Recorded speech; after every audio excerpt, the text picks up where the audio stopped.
बहुत ही खूबसूरत और भव्य तैयारी है। मेरे कार्यकाल में बहुत ही शानदार धर्मशाला का विकास हुआ था। बहुत बड़ा शेड हमारी सोनी धर्मशाला में बना हुआ है, जो कि करीबन 25 लाख रुपए की लागत से पूरी तरह पूरा समाज जो है वो मेरे साथ है। मुझे ऐसा विश्वास है कि मैं निर्विरोध ही चुना जाऊंगा। जिसने समाज को लूटने का काम किया, समेत समाज को ब्लैकमेल करने का काम किया, इस तरह की शब्दावली नहीं यूज करनी चाहिए थी। जिस तरह से आपने कहा कि कोई और कैंडिडेट भी नहीं आएगा। जिन लोगों ने नामांकन भरा है, मैं उनका स्वागत करता हूं। तो हमेशा से देखा गया कोई ना कोई शरारती तत्व जरूर पाए जाते हैं कि इस चुनाव में भी ऐसा रहने वाला है। अफवाह फैलाए कि वहाँ धर्मशाला में ये कर देंगे। मैंने कभी अहंकार और घमंड के साथ बात करना बढ़िया ही नहीं समझा। नमस्कार, मैं हूं सोनिया खत्री। आप देख रहे हैं खबर फोकस, हर खबर पर फोकस।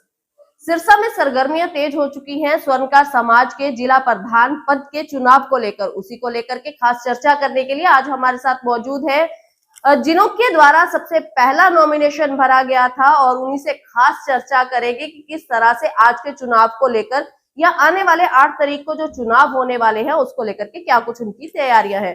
तो नमस्कार सर, सबसे पहले चुनाव को लेकर बात करेंगे, क्या कुछ तैयारियां हैं? सबसे पहले तो सोनिया जी, आपको मेरी नमस्कार और आपके सभी दर्शकों को मेरी होली के शुभ अवसर पर ढेर सारी बधाइयां और ढेर सारी शुभकामनाएं। सबसे पहला सवाल करूंगी कि नॉमिनेशन भर दिया गया है, लोगों से चर्चा वार्तालाप चल रही है और अब 8 तारीख बहुत जल्दी आने वाली है। चुनाव को लेकर किस तरह की तैयारियां चल रही है? मैडम, मैं आपको बताना चाहता हूं, बहुत ही खूबसूरत और भव्य तैयारी है। जैसे आज होली का शुभ अवसर है, जब से चुनाव का ऐलान हुआ है तब से रोजाना इसी तरह लग रहा है मेरे समाज में कि होली आ गई है। तो होली जैसा ही माहौल है और मैं आपको समाज को ये विश्वास दिलाना चाहता हूँ कि जो विश्वास मेरे ऊपर समाज ने किया है, आज से पहले भी मैं अपने बारे में आपको बताता हूँ। मैं सोनी धर्मशाला, जो हमारी बहुत ही भव्य और खूबसूरत है, सोनी धर्मशाला का प्रधान रह चुका हूँ। मेरे कार्यकाल में बहुत ही शानदार धर्मशाला का विकास हुआ था। एक बहुत बड़ा शेड हमारी सोनी धर्मशाला में बना हुआ है, जो कि करीबन 25 लाख रुपए की लागत से। इस तरह के बहुत कार्य जो हैं मैंने अपने कार्यकाल के दौरान सोनी धर्मशाला में किए थे, और मैं मेरे तहसील का भी उप प्रधान रह चुका हूँ। और मेरे आदरणीय मामा जी हैं श्री प्रभुदयाल सोनी जी, जिनका मार्गदर्शन मुझे हमेशा मिलता रहा है। मेरे लिए भगवान की तरह हैं।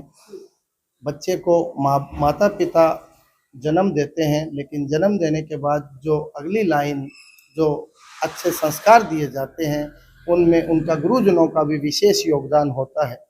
तो मेरे आदरणीय मामा जी हैं श्री प्रभुदयाल सोनी जी, जो कि हमारे सोनी धर्मशाला के आजीवन संरक्षक है, और वो पहले हमारी तहसील के भी प्रधान रह चुके हैं।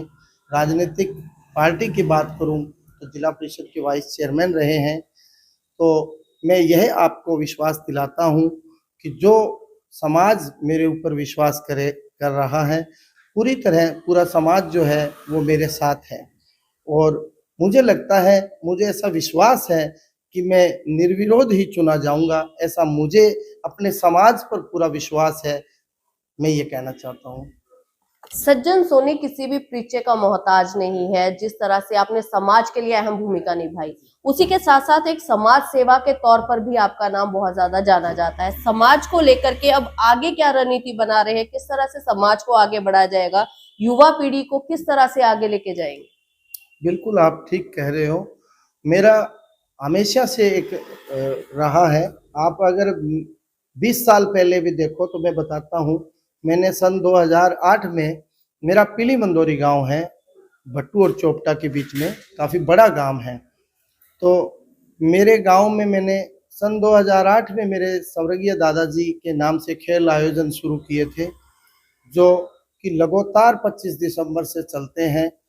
और मुझे आज तक सिरसा जिला की बात करूं, फतेहाबाद जिला की करूं, किसी युवा ने फ़ोन कर दिया कि सज्जन जी, हमारे इस गांव में खेल का आयोजन हो रहा है, नशे पर साइकिल यात्रा हो रही है। मतलब कहीं कोई गरीब बच्चे की शादी है, गौशाला में कोई प्रोग्राम है, कहीं धर्मशाला में है, आप जब मैं आपको ये इंटरव्यू दे रहा हूँ तो आप नीचे आपके वहाँ कमेंट आते हैं, उन कमेंट में सब कुछ लिखा जाता है। अगर गंदा आदमी है जिसने समाज को लूटने का काम किया, समेत समाज को ब्लैकमेल करने का काम किया और मतलब किसी से फ्रॉड कर लिया, किसी से लूट लिए, किसी से ठगी कर ली, वो लोगों के भी कमेंट आ जाते हैं। और कोई अच्छा आदमी होता है तो उसके भी कमेंट आ जाते हैं, तो वो बहुत कुछ बता सकते हैं। मैं 36 बिरादरी का एक ऐसा इंसान अपने आप को समझता हूँ जहाँ विरोध नाम की चीज मेरे कहीं दूर दूर के इलाके में भी मेरे साथ नहीं जुड़ी हुई है। मेरे साथ प्यार, प्रेम और भाईचारा जुड़ा हुआ है और मैं उसके बलबूते पर यह कहना चाहता हूँ, कोई ईगो नहीं है इस बात में, कोई घमंड नहीं है, उस बात के बलबूते पर कहना चाहता हूँ कि मेरा समाज मुझे निर्विरोध 8 मार्च वाले दिन, आपकी प्रेस भी वहीं होगी, मीडिया के सामने मैं ये कहना चाहता हूँ कि मैं बिल्कुल निर्विरोध चुना जाऊंगा, ऐसा मुझे विश्वास है। सज्जन जी, यहाँ पर रोकूंगी। आप निर्विरोध चुनने की बात कर रहे हैं, आपके अलावा जो अदर कैंडिडेट है उनका कहना था कि इस तरह की शब्दावली नहीं यूज करनी चाहिए थी, जिस तरह से आपने कहा कि कोई और कैंडिडेट ही नहीं आएगा। अब चुनावी मैदान में जो 6 कैंडिडेट टोटल बचे हैं, किससे चुनौती मानते हैं, या जिनके द्वारा ये शब्दावली ना यूज करने को कहा गया था उनको क्या जवाब देंगे? मैं आपको बताना चाहता हूँ जी, मुझे ऐसा संपूर्ण विश्वास उस दिन भी था और आज भी है, लेकिन लोकतंत्र में अधिकार है नामांकन भरने का, और हमारे युवा साथियों ने, जिन लोगों ने नामांकन भरा है, मैं उनका स्वागत करता हूं। बहुत अच्छी बात है। राजनीति की शुरुआत जो है वो पहले स्टेप से ही होती है। मैं तो मेरे सभी भाइयों का स्वागत करता हूं।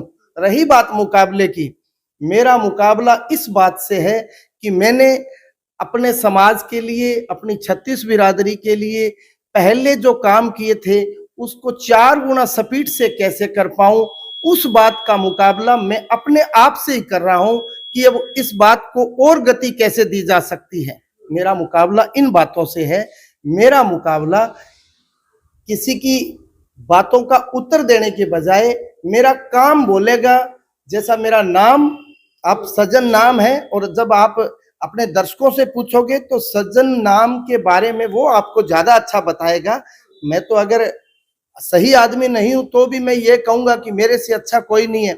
आप और लोगों को देखते भी हो, लेकिन ये समाज सब कुछ बता देता है, यहाँ कुछ भी बताने और छुपाने वाली बात रही नहीं है। तो मैं ये कहता हूं कि जो भाई आए हैं नामांकन के लिए, मैं उन सभी का स्वागत करता हूं, लेकिन मुझे ऐसा विश्वास है मेरे समाज पे कि मैं निर्विरोध ही चुना जाऊंगा। और बात रही वोटिंग की, ये लोकतंत्र में सभी को अधिकार है चुनाव लड़ने का। अगर सामने कोई कैंडिडेट ये कहते हैं कि मैं चुनाव लड़ना चाहता हूं, मैं हृदय से उनके निमंत्रण को स्वीकार करता हूं, और फिर भी यही कहता हूं कि वोटिंग होने के बाद भी जो निर्विरोध में वोट आते हैं वो वोटिंग के बाद भी आएंगे, ऐसा मुझे विश्वास है। मैं अपने विश्वास के बलबूते पर यह कहता हूं। बहुत सुंदर बात कही, पर इसके साथ में एक सवाल और जोड़ना चाहूंगी, क्योंकि जो स्वर्णकार समाज है इसको भाईचारे का बहुत बड़ा एक कहा जाता है कि भाईचारे का हमेशा से चुनाव देखा जाता है। पर अगर मैं बात करूं कि बाकी चुनावों की, हमेशा से देखा गया कोई ना कोई शरारती तत्व जरूर पाए जाते हैं, कि इस चुनाव में भी ऐसा रहने वाला है? देखो, मैं बताता हूँ, आपका प्रश्न बिल्कुल सही है। हम बहुत ही सभ्य समाज से आते हैं और हाथ जोड़ने में विश्वास रखते हैं। जी शब्द जो है वो किसी से बात करते हैं तो जी के साथ बात की शुरुआत करते हैं।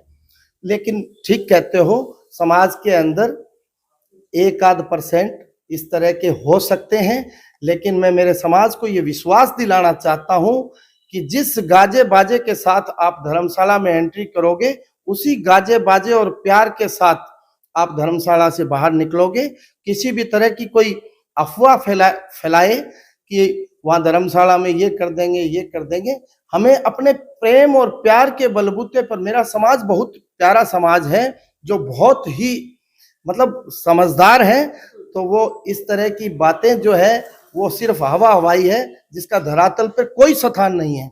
हम प्यार से जीतने वाले हैं जी। प्यार से हर एक जंग भी जीती जा सकती है। क्या कुछ अपील करना चाहेंगे चुनाव को लेकर? मैं यही अपील करना चाहता हूं मेरे समाज से कि जिस प्रकार आपने मेरा पिछले 50 सालों से मेरा परिवार का रिकॉर्ड देखिए, मेरे प्रिय मामा जी आदरणीय प्रभु सोनी जी का देखिए, जो जो विश्वास आपने आज तक किया है, जो हमारा स्वभाव रहा है, जो नेचर रहा है, उसी के बलबूते पर, उसी को आगे बढ़ाते हुए, उसी प्यार और प्रेम के साथ मैं अपने समाज को बहुत ऊंचाइयों की ओर लेकर जाऊंगा, चाहे वो शिक्षा का क्षेत्र है या फिर आज जिस प्रकार नशे के हालात है। मतलब मैं पर्टिकुलर अपने समाज के लिए तो कहता ही हूं, मैं 36 बिरादरी के लिए, सर्व समाज के लिए मैंने हमेशा ऐसा कार्य किया है। मैं प्रधान उम्मीदवार के बाद मैं ऐसी बातें नहीं कह रहा। आप मेरा आज से 20 साल पहले का इंटरव्यू देखो, खेल आयोजन देखो, किसी भी गांव में आप मेरे बारे में पूछो, मेरे बारे में आपको 1000 पॉजिटिव बातें ही सुनने को मिलेगी। मैंने कभी अहंकार और घमंड के साथ बात करना बढ़िया ही नहीं समझा। मैं प्यार से जीतने वाला हूँ जी। तो बिल्कुल खास बातचीत की सज्जन सोनी से। उन्होंने बताया कि 8 मार्च के चुनाव को लेकर तैयारियां पूरी हो चुकी हैं और किस तरह से जो पूरा चुनाव है भाईचारे के साथ किया जाएगा, इसी को लेकर के खास चर्चा भी की। तो वीडियो को जरूर शेयर कीजिए। वीडियो के बारे में क्या राय है कमेंट सेक्शन में जरूर बताएं।